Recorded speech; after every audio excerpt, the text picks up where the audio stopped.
Բարի օր, սիրելիներս։ Այսօր շարունակում ենք հարց ու պատասխանը։ Գրում է մեզ Ռոզան։ Կնկարեք վիդեո, թե ինչպես մոտիվացնել քննությունների համար։ Ռոզա ջան, շատ մեծ թեմա եք բացում, ու ես կուզենամ իհարկե մի քիչ ավելի համառոտ դրա մասին պատասխանել, որտեղ մեզ դեռ սպասում է 4 հարց։ Ամենակարևոր հարցը, Ռոզա, դուք ուզեցել եք ընդունվել այդ բուհը, որտեղ որ դուք ընդունվել եք, թե չեք ուզեցել։ Դուք ուզեցել եք դառնալ այն մասնագետը, որը որ դուք ընտրել եք, թե չեք ուզեցել։ Ուրեմն ամեն ինչը մեր կյանքում շատ բաները համենայն դեպս, այո, ինչի ոչ, ամեն ինչը գալիս է նպատակից։ Եթե դուք ընտրել եք, ասենք թե լեզվաբան լինելը եւ բավական երկար ժամանակ երազել եք, պարապել եք դրա համար, ընդունվել եք բու, ձեզ համար ամեն մի քննությունը ինչ է դառնում, դառնում է մի քայլ դեպի ձեր նպատակին հասնելը։ Դուք այդ քայլերը անում եք շատ լավ, պարապում եք, եթե դժվարանում եք, ինչու՞ չէ, ինչ որ մեկին եք խնդրում, դասախոս եք, դասատու եք վարձում եւ այլն եւ այլն։ Բայց եթե դուք չեք ուզում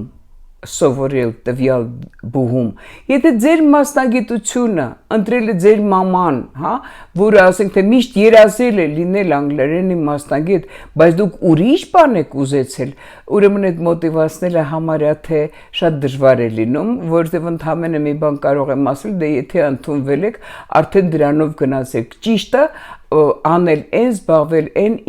ինչը որ դուք ուզեցել եք անել։ Երրորդ կողմից կարող է դուք դեռ 18 տարեկան եք, ոչ մի բան չկա, չէ՞, ձեր մասին ոչ մի ինֆորմացիա չկա, դուք 18 տարեկան եք եւ 22 տարեկանում դուք ասեք, ինչ լավ էր, որ ես ընդունվեցի այս լեզվաբանական բուհը։ Այդ բոլոր հարցերի պատասխանները եթե ես ունենայի, ես կարող էի ձեզ շատ ավելի կոնկրետ ինչ-որ բաներ ասեի, բայց քանի որ շատ համառոտ էր ձեր ասածը, այսքան էլ պատասխանն է։ Եթե բաժանվել են ծնողները մանկական տրավմանյութի տակ, այսպիսի առաջի հայացքից կապ չունեցող մեր թեմայի հետ հարց եղավ։ Տիկին Ծադուրյան, մի հարց կարելի է, ըստ ձեզ, ո՞րն է այս կյանքի իմաստը եւ ինչից է որ կյանքում վատ ու ձախորդ օրերը ավելի շատ են լինում, քան երջանիկ։ Լևոն ջան, լավ ու վատ օրերը իրենք զեբրայի նման են, իրենք հավասար են, այդ սև ու սպիտակը ինքը հավասար է, ուղղակի քանի որ այստեղ մի քիչ ավելի պետք է բարդացնեմ իմ պատասխանը, մենք ունենք մեր ազգային էթնոհոգեբանական խնդիրները, մենք նախ չգիտենք լավը որն է, ես մի քանի անգամ ասել եմ եւ հիմա առիթ է նորից դա կրկնելու, տեսեք մենք ինչ արտահայտություններ ունենք, ինչիդ վրա է ուրախանում, շատ մի ծիծաղի տխրել կա եւ այլն այդ կարգի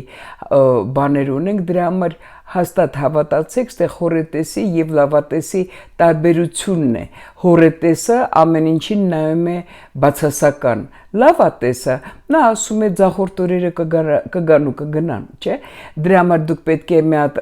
օբյեկտիվ լինեք։ Դուք գրել եք այս ձեր հարցը դրված է,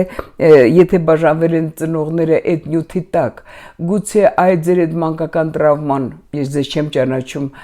քիչ առաջ ասեցի, որ լավ կներ, որ ավելի շատ ինֆորմացիա ձեր մասին ունենայի, գուցե դուք բաժանված ընտանիքից եք եղել, դուք ունեցել եք ծանր օրեր եւ այլն, դուք դրա համար ընդհանրապես պետք է հասկանաք, որ լավ ու վատը դա ամբողջ կյանքի կտրվածքով է։ Երբ որ բաժանվում են ծնողները, այդ ժամանակ դուք մի քիչ փորձ եք հավաքում ապագա կյանքի համար եւ հասկանալով, որ տխրությունը բոլորովին լավ բան չի, այն նոր սկսում եք ուրախանալ ամեն ինչից որ հնարավոր է ուրախանալ, այդ դա ձեր մեջ սերմացրեք, դա ձեր մեջ զարգացրեք եւ դուք կտեսնեք, որ կյանքը այնպիսին է, ինչպիսին դուք իրան ընկալում եք, որտեղ նույն բանը դուք կարող եք թե դրական, թե բացասական ձևով ընկալել։ Լավ։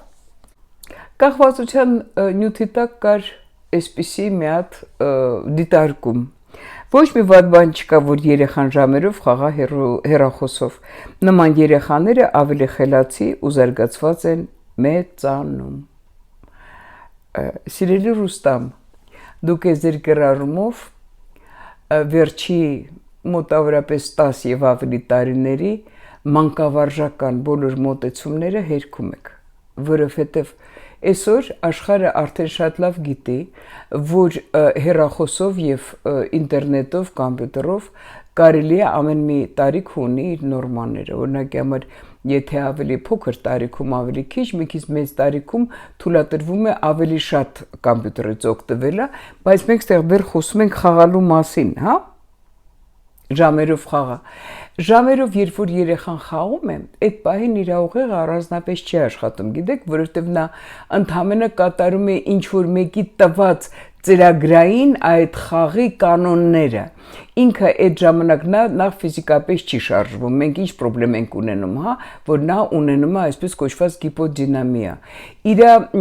աջ ձեռքը, աջ դաստակը սկսում է եւ աջ ձեռքը առհասարակ եթե աշլիկ է եւ ձախ ձեռքը եթե դա ձախլիկ է, նա ունենում է շատ բարդ հիվանդության նման մի բան, որը մեծ տարիքում ավելի անդրադառնում է եւ նույնիսկ վիրահատության կարիք է զգացվում։ Նա չի ուտում, չի խմում, երևի դուք գիտեք դրա մասին, եւ իր աղեստամոքսային տրակտը դրանից շատ վատանում է։ Նա ունենում է սկոլիոզ ասվածը, երբ որ ողնաշարը անընդհատ նույն դիրքով լինելով հանդերձ, որտեղ նա չի շարժվում, ողնաշարը սկսում է սխալ ձևավորվել, ավելի ծրվում է եւ լինում են խնդիրներ։ Սիրելի Ռուստամ, ես կարող եմ շարունակել։ Եթե դուք ուզում եք, որ ձեր երեխան կամ ձեր քրոջ կամ եղբոր երեխան ունենան այդ բոլոր խնդիրները, թող իրանք երկար մնան իրենց հեռախոսներով կամ iPad-ներով։ Եվ մի բան է, Ռուստամ ջան, այսքան խնդիր ունեցողը կարող է խելացի դառնա, չէ՞։ Եթե բաժանվել են ծնողները, դրա շարունակությունն է, Տիկին Ծատուրյան, շատ եմ խնդրում կանրադառնաք Մարիի որդի կապին։ Չափից մեծ կապվածության նկատի ունեմ տղայի աչքին միայն իր ծնողն է, իսկ կինը հետին պլանում է։ Կամ կարող են Մարիի որդի միաժամանակ ծաղրել կնոջը, կամ մայրը ինչ ուզի կանի, կխոսի անգամ տղայի փոխարեն, բայց տղան խլության կմատնի, իսկ կնոջը մի փոքրիկ սխալը մի մեծ պատմություն։ Շատ դեպքերում հանուն այդ սիրո տղաները թողնում են իրենց ընտանիքը։ Աննա ջան, այսօրվա դրությամբ դուք բարձրացնում եք շատ մի արդի թեմա, որովհետև գնալով բաժանված ընտանիքները Հայաստանում շատ են շատանում, եւ այդ բաժանության ընտանիքի ամբողջ ծանրությունը ընկնում է կնոջ ուսերին, եւ նա իր որդուն մեծացնում է իբրև մի կին, որը որ մենակ է մեծացրել, որին մեղկալ է պետք, որի խոսքը օրենք է, որովհետեւ այստեղ չկար որ պապան կասի, մաման կասի, հա, ամբողջը մաման եւ պապայի եւ մամայի դերն է կատարել։ Այդ ընտանիքում տղաները շատ կապվում են մամաների հետ եւ չեն պատկերացնում, որ ինչ որ մեկը կարող է գալ եւ ասենք թե մեկ ուրիշ կին նա կարող է դառնալ իր համար նույն տեղ ունենա, ինչը որ մաման։ Մամայի տեղը իհարկե ինչ խոսք ոչ ոք չի կարող զբաղեցնել, բայց մայրը առաջինը պետք է նպաստի նրան, որ տղեն կարողանա հարմոնիկ ընտանիք ձևավորի ստեղծի։ Դա մայրը պետք է դրանում շահագրգռված լինի, որովհետև ճիշտ ասած Աննա ջան, ձեր նկարագրածից մի քիչ մամայի բալայի կերպար ստեղծվեց ձեր ամուսնու պարագայում եւ մամայի բալաները իրենք ինքնուրույն չեն կարողանում, այդ ես խոսքը սողում եմ մամաներին, իրենք ինքնուրույն երկար չեն կարողանում ապրել։ Ամեն մի կինը ուզում է, որ նա իր ամուսնու հետ կարողանա ստեղծել իր ընտանիքը եւ երեխաներին երկուսով մեծացնեն եւ այլն, թեկուզ տատիկի օգնությամբ, բայց օգնությամբ ոչ թե տատիկը դառնում է գլխավորը, այսինքն մնում է գլխավորը այդ ընտանիքում, իսկ հարցը ինչ որ երկրորդ, երրորդ նշանակության ունեցող մարդ է դառնում։ Այս դեպքում դուք հարցնում եք դուք ինչ անեք, իհարկե այս դեպքում շատ լավ է, երբ որ առանձին են սկսում ապրել, որովհետև համատեղ ապրելու պարագայում դուք չեք կարողանա ունենալ այն, ինչը որ դուք ունենում եք։ Փառք Աստծո, որ հիմա այն ժամանակներն են, որ երբ որ ես խոսում եմ առանձին ապրելու մասին, ոչ ոք արդեն չի ուշաթափվում, շատերը հասկանում, նույնիսկ մեծահասակները ամեն ինչ անում են, որ երիտասարդները գնան եւ իրենց օջախը առանձին սկսեն ձևավորել եւ ապրել։ Եթե դուք կարողանաք դրան հասնել, դուք շատ կգնաք առաջ։ Դրա հետ մեկտեղ այդ կարգի մամաները իրանք շատ ակտիվ են լինում եւ նույնիսկ այդ առանձին ապրելու պարագայում նա անընդհատ լինելու է ձեր ընտանիքում։ Ինչ է վերաբերում մեր ընտանիքի, հա, նիստուկածին, բայց դուք հաստատ համոզված եք, որ ձեր եւ ձեր ամուսնու հարաբերությունները նորմալ են։ Եթե նա ձեզ սիրում է, կամ սիրող ամուսին է, այսպես ասեմ, ձեզ չէ, սիրող ամուսինը ինչի կծաղրի իր կնոջը։ Տեսեք, ստեղ ինչ հարցեր են գալիս։ Ուրեմն մայրը այդ աստիճան լավ, թեկուզ շատ գլխավոր մարդ է, բայց ինչի նա չի հարգում իր կնոջը, այդով է իրեն սովորացրել, ինչի նա չի հարգում իր ապագա կամ ներկայիս արդեն երեխաների մորը։ Մենք չենք կարող ունենալ ադեկվատ ընտանիք այդ պարագայում։ Եվ վերջի մեր հարցը դա Փարանձեմից է։ Տիկին Ծադրյան, երբ մայրը հոգեկան ստրեսի մեջ է, ինչ անել։ Պատճառը իր տունը, ինչպես փոխանցել իր որդուն եւ իրեն չի հետաքրքրում իր մահից հետո ինչ կլինի։ Ձեր խորհուրդը կարեւոր է շատ մեծահասակներին, խնդրում եմ փրկել ընտանիքները։ Ժառանգությունը կիսելու ճիշտ որոշումը։ Սիրելի Փարանձեմ, ես հասկանում եմ, որ դուք շատ հուզված եք եւ մի քիչ խմբագրելով ձեր հարցը ստիպված կարդացի։ Այո, այդ բանը կա, որ մեծահասակները ժառանգություն չեն կրում եւ դա շատ ինչ որ կարծրատիպային եւ շատ սուտ ինչ որ մի հատ միտք է, որ եթե ժառանգությունը գրեն,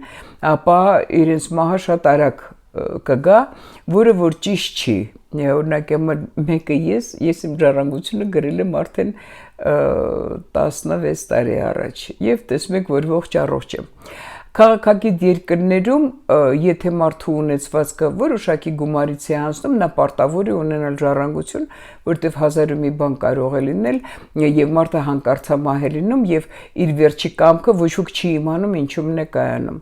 Ինչը վերաբերում է մեր մոտ Հայաստանում, մենք ունենք շատ բարդ հարաբերություններ, երբ որ մեր մոտ մի կողմից ուրեմն օրենքի առաջ բոլորը հավասար են, թե որդիները, թե դուստրերը, մյուս կողմից մենք ունենք մի սիտուացիա, երբ որ ունեցվածքը շատ լավ է լինում, որ անցնում է տղաներին, հա։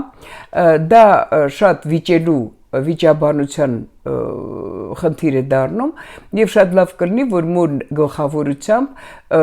երեխաներին նա հավաքի եւ ասի իմ սիրելի երեխաներ, հա, ես ունեմ մի որդի եւ մի քանի հատ աղջիկ, ես որոշել եմ, որ ասենք թե իմ ամբողջ ունեցվածքը ես ուզում եմ թողնել իմ որդուն, ոնց որ մեր մոտ Հայաստանում դա եղել է ընդունված ու աղջիկներ ջան, ես խնդրում եմ դուք ձեր բաժնից հրաժարվեք։ Եթե կա հասկացողություն այդ ընտանիքներում, դա սովորաբար արվում է, բայց այդտեղ մի խնդիր է լինում, երբ որ տղան շատ ավելի լավ է ապրում, քան աղջիկներից մեկը, եւ նա այդ ժառանգության կարիք ավելի է ունենում, քան որդին։ Տեսեք, դրա համար ավելի լավ կլինի, որ մենք շարժվենք թե ընտանեկան օրենքով եւ թե, գիտեք, մեր ներքին խղճի օրենքով, որն է ճիշտ։ Երբ որ մենք կարողանանք դրան հասնել, ամեն ինչը կդառնա ճիշտ։ Բայց եթե ձեր կիսուրը միտք չունի ժառանգություն գրելու, դուք ոչ մի բանի չեք կարողանա հասնել։ Նա կմնա իր դիրքորոշմանը, իր պոզիցիայի վրա եւ արդեն իր մահից հետո սպասում ենք շատ անդուր եւ շատ տհաճ խոսակցությունների եւ գործողությունների։ Սրանով ավարտեցինք եւ դուք տեսնում եք, որ հարցերը այնքան խորն են, այնքան հետաքրքիր են, որ մենք կարող ենք դրա մասին շարունակել։ Օրինակ, մեր վերջի հարցը դա միայն հոգեբանի չէր այդ հարցը, դա նաեւ մեր հերոսուին կարող է դիմել իրավաբանի։ Ու ես միշտ ասել եմ, որ հոգեբանները եւ իրավաբանները շատ լավ է, երբ որ աշխատում են միասին։ Լավ եղեք։ Դուք հասկանում եք, որ շատ հարցերում ձեր ապագան ձեր ձեռքի մեջ է։ Այդ հնարավորությունները մի բաց թողեք, երբ որ իսկապես լինում են սիտուացիաներ, հարցեր, երբ որ ձեր ապագան ձեր ձեռքում չի, բայց երբ որ դուք լիարժեք կատարեք այն ինչ որ ձեր ձեռքի մեջ է, դուք կտեսնեք, որ շատ եւ շատ լավ օրեր կունենաք։ Լավ մնացեք։ Ստեսություն ձեզ։ Ես ձեզ սիրում եմ։